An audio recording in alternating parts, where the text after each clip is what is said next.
I got tagged in this. Let's see how it goes. Miyabi runs the gauntlet of anime sword wielders. Now, first off, the order is kind of messed up on the gauntlet, but that's not what I'm going to talk about. I'm going to go in the order they have them listed. That doesn't mean that's how I think they are listed in terms of power. But before I start, I think this is a clean sweep by Miyabi. Firstly, Thorfinn. This shouldn't even be a discussion. Thorfinn, don't get me wrong, he definitely fights a lot of people. He's very strong, he's very agile, he's clearly skilled. But Miyabi can, on her worst of days, casually cleave through thick pieces of stone, pieces of metal, and just, even on her best of days, temporarily cleave open hollows. So this shouldn't be close at all.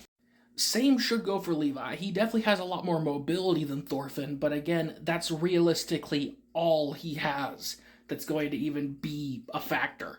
It should still be a clean sweep by Miyabi. He's just not going to be able to keep up with her movement speed and definitely not her raw power. Now, Takamura from Sakamoto days, he definitely has the strength. Like, this man could also casually cleave through rock, metal, and just all these different things. And speed-wise, I'm not entirely sure the speed scaling of Sakamoto days, but Miyabi's top speed is stated to be like almost 200 kilometers an hour, I believe. So whether that's faster or slower, that's up to you guys. But back to the Bradley thing, I just don't think he has the strength. Because, sure, with how fast he is, I think if it came to blows, he could react to Miyabi strikes. But I just don't think he has the kind of strength to handle even blocking a hit.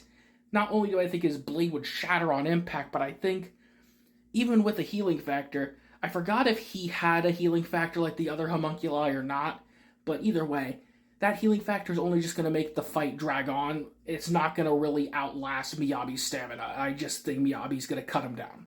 Now, round 5, I don't know anything about this character besides the fact that he was a meme like a couple years ago. So, that's up to you guys. I literally know nothing about the character. For Tanjiro, if this is end of series Tanjiro, this is going to be able to put a bit more of a fight, but again, besides one specific form of Tanjiro, which I'm not going to spoil, but for those that have read the manga, they know what I'm talking about. That's the only thing that's going to be able to even compete, and even then, it still doesn't have the stats to compete. I'm sorry, this is just me reiterating the same things. They're just not fast enough, and even if the ones that are fast enough, they can't handle this raw strength that Miyabi's shown to be able to perform. It's just insane.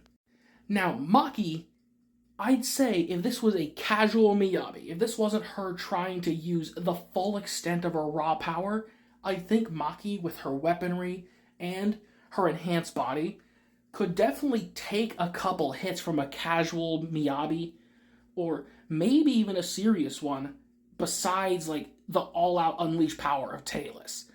The moment Miyabi cuts loose completely, she'd realistically one-shot and blitz every single character on this list. And I know that sounds like bias. I know that sounds like me just overhyping the characters. But again, even if they are able to keep up with her in speed, none of these characters have shown the ability to handle that level of strength. So most characters are just getting speed blitz and one-shot effortlessly. And those that could keep up with speed, they're not going to be able to take a single hit.